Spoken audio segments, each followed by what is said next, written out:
Ushbu duoni sizga bo'lgan mehrim sifatida qabul eting.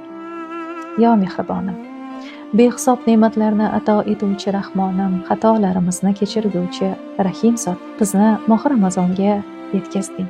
Ushbu muborak oyni bizni qalblarimizga shifo qil, gunohlarimizni mag'firat et, hayotlarimizni barakali qil.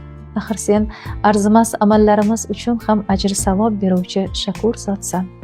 Tavbalarimizni qabul qil ya Robbiy, ya qudrati cheksiz mutakabbir.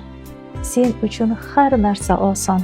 Yuraklarimizga xotirjamlik, qalblarimizga sakinat nozil qil. Yer va osmonlar egasi ya Malikul mulk.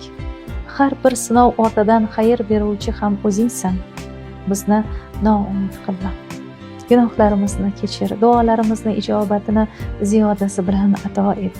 Zero behisob sharaf, kamol va ikrom sohibi ya Zul Jalali val Ikrom faqat sen o'zingdirsan.